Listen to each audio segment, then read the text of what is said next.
Hey guys, you're listening to Two Peas in a Podcast with Shay and Dan, and today we've got quite a discussion on the cards. So, first up, we're going to be talking about manliness. What does it mean to be a man, and is there like a perception that men have to adhere to? What are your thoughts? So my kind of reasoning for this is, men always have this idea that you have to be very masculine, you can't like certain bands or do certain things. And I fall into the middle category, I think, because there's like masculine, sort of like, very alpha male. And then you have like very feminine men.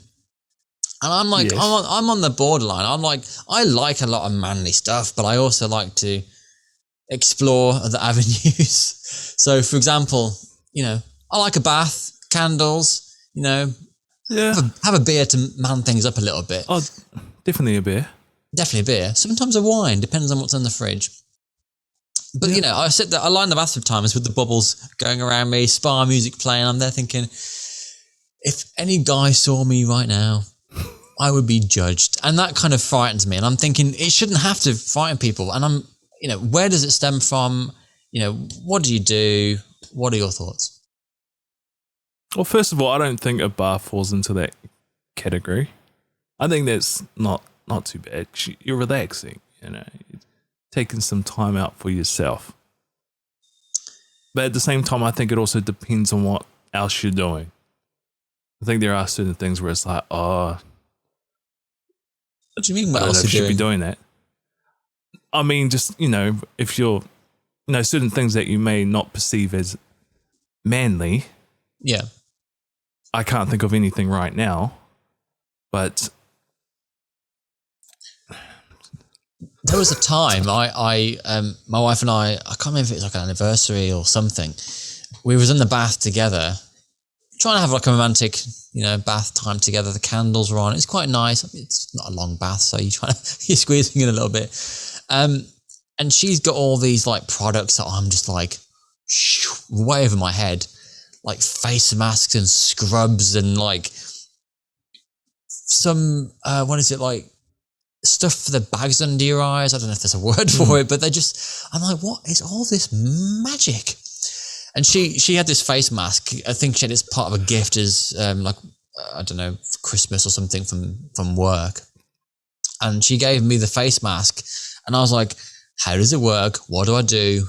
And it was like for her, she's like teaching a child what to do. It's just like, you put it on your face, Dan. You spread it around, leave it on for like, 10 minutes or something, and you rinse it off. And I was like, oh, okay. So I gave it a try. I'm sat there feeling like a muppet with this mask on my face. And you're afraid to talk because the moment you move your face, it all crinkles up and it's only like looks like a little pancake thing. It sort of sits on your face. And I'm sat there thinking, this is the girliest thing one of the most girliest things I've ever done. But is it considered girly taking care of yourself? Because it's essentially what you're doing. You're taking care of your skin. Yeah, but these are things that guys don't normally do. Yeah, but it's also things that guys probably should be doing. And not just for themselves, but for their partner or future partner. Would you have the whole bath, bubbles, candles, spa music, face mask? Fuck yeah. Okay. See, that's what I mean. It kind of depends on what things you're talking about. See, I don't really consider any of that less manly. Because you're taking care of yourself. Okay, that's fair enough. And females appreciate that sort of thing. But there are things like chick flick movies, I love a good chick flick. I think this I do as well, and that's kind of this is what I mean. Like when I was in primary school, you're trying to find out who you are, and you don't want to be the kid that gets picked on. And at the time, there were the Spice Girls had just started their career, and I heard their music. Hang on, before we start jumping on this shit, actually, go on, go ahead. Mate, I went to go see Spice World in theaters when I was a kid. I've not even seen that, so... It was great. You take that one. But again, when I was at school, the Spice Girls had just come out. I'd heard them on TV or something, and I this is quite good. I like this. of course, because they're a girl band, you go to school and you, oh no, I don't like the Spice Girls. That's a girl band. I don't the girls like those. And then it gets to the point where everyone starts liking them and you go, actually kind of, yeah, I did like them the whole time. Yeah, but I like them for obvious reasons. You know, people, I don't care what other people think. I think it depends on the individual, what certain things you like. I think that's a little bit different. I mean, it's different if you start dressing up like the Spice Girls. Yeah, you know, yeah. That's a different story. That's a different story. But if you're just going because you enjoy it, then do you know Atomic Kitten? Yes. Hooligan was the champ. I love that song. Mate, I went to see him in a city near me. Really? Yeah, and after apparently I've like recently looked up the lead singer's Instagram. She can still sing. Yeah. And she doesn't look much older than she did when she came out. She's still gorgeous. Yeah. At the time, I remember saying to some of my friends, oh, I'm going to see Atomic Kitten, and they ripped the piss out of me. Looking back on it, but this is what I mean. It's like, maybe it is down to individuality, but like at the time, this is pre-social media, because I think social media just really helps a lot of people come out of their shell and meet other like-minded people. Again, not girly as such, but just another thing that I would consider embarrassing. Classical music or particularly soundtracks for movies. I still love those, I love listening to those things. But at school, that was like nerdy. It was like people don't listen to that. Yeah. Star Wars was like nerdy and geek and no one, liked that. I love Star Wars. But of course, at the time you're trying to you're trying to get a girlfriend, trying to be cool, be the cool kid. And, you have to sort of live up to this sort of version of yourself that doesn't really exist. So I really struggled with that. I struggled with finding who I was until I suppose I went to college and I just changed and then started to not give a shit so much.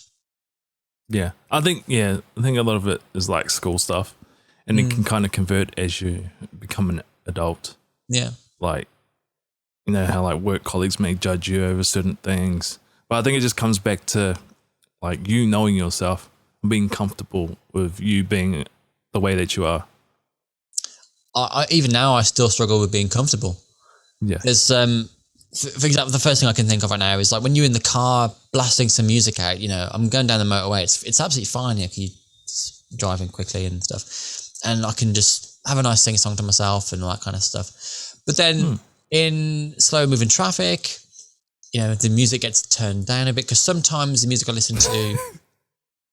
It could be from a musical, for example. And I'm like, I just feel uncomfortable. People know. I know what you mean. So it's never really gone away. It's just siphoned off into different areas, I think. Yeah, I've done that a few times. Because I'll be listening. It might be like a real like slow song. I'm like, I'm going to turn this down a little bit while I'm at the light. As soon as we drive off, turn it back up. Again. Exactly. Yeah, and that's what I mean. It's like, manliness.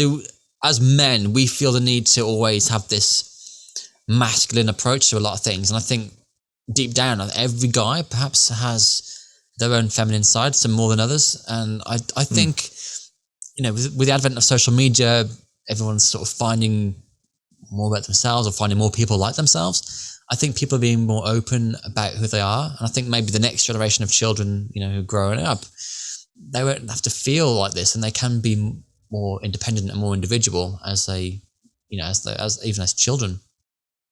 And the great thing about social media is that we're able to become influencers, and being true to ourselves, doing our own thing, we kind of separate ourselves from the rest of the crowd. But the difference between us and that crowd is that they're too scared to, be 100% themselves, putting themselves out there.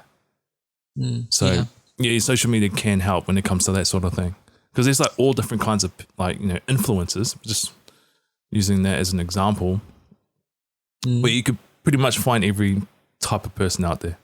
Yeah, and there's people that love them for being the way that they are, and equally there are people who hate them as well. But that's just part of life. Yeah. Everyone, it's just a part of life. It's just life. I've got to say, actually, it's really helped me with confidence doing what I do on YouTube. I mean, you start talking to a camera and doing reaction videos and you think that's as far as it goes, but then you start, responding to people, meeting people, flying out to the Philippines and doing all the shit that we do. It's just like, okay, would Dan from 5 years ago stand on stage in front of celebrities and thousands of people Probably Is not. that an award? Probably Because not. I know I wouldn't. It's terrifying. It scares me still. But I remember we were looking back on the vlogs where they're like, oh my God, we got this opportunity and we're shitting ourselves. But we did it. And, I really enjoyed that evening. But Yes. I think social media and just having a platform and a community sort of surrounding me has helped me become more me. And I love that. I have moments where I still feel embarrassed about certain things, but I've posted an Instagram photo before, me in the bath, just enjoying a chilled evening, and I wouldn't have done that before because I don't fine. care. And I'm sure your audience appreciates those posts. Don't worry, my knob's all covered over. But back to the whole manliness thing. See, even the things that you've listed that you're somewhat conscious about, I don't really see them as making you appear to be less manly. That's nice of you to say. But, Because, like I said, chick flicks. I don't see them. What's that? Chick flicks. I love a good rom-com. One of my favourite films is Love Actually. I do love that movie. Who's in that again? Pretty much every British actor. That's right. Yeah. Okay. I know the one. Yeah. I love a good spa day. I love going to, I don't go often, but I do really enjoy it when I go. You have the whole massage thing going on and jacuzzi and classic. See, I've never done that. I've never done that, but I wouldn't say no. On that subject, and it's a nice little segue to another topic entirely, but I have to say, massages, if they're good, I can't help it. It's a little exciting. It's a little exciting. I can imagine. I went to America once to do some work. I was in San Francisco and then I went to Michigan. 2 different flights, obviously, and it's just quite a week-long trip basically to do all that. And because I had a bag full of lighting and cameras, and it's quite heavy going. So by the time I got to my last destination, I was like knackered, my back was aching, and I thought, I'll treat myself to a massage. So I booked a massage with a nearby, reputable company that had good reviews, and I thought, all right, let's give this a shot. And I don't know what possessed me. I can't believe I'm telling the story. I don't know what possessed me, but I just thought, okay, if it's going to be the massage, it has to be, all or nothing kind of thing. So normally they strip, you take your clothes off and you just keep your underwear on. But I took it all came off. I was just like stark bollock naked on this bed. And they started working on me. It's all nice. And my back was good, and my arms and my legs. It's the legs that get me, because they start like massaging your leg and sort of running and like the thumbs upwards. And you're down there.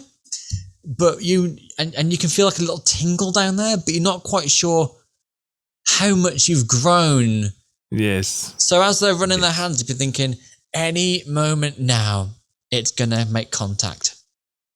And they get as far as like, you think they're like practically up your ass crack, but they're not. And it just feels so like, I would say sensual, but it's not, obviously not to them, it's just a fucking job, right? But for me, it feels like I'm being felt up. And I can't help it. I just get a little bit. So if you're a masseuse watching or listening to this podcast and we happen to run into each other in the Philippines or wherever, and preferably. Right. Yeah. And, you happen to give me a massage, I do apologize for my other part. You know what? You can apologize. I'm not going to apologize. And I expect you to do your job. Shay wants the happy ending.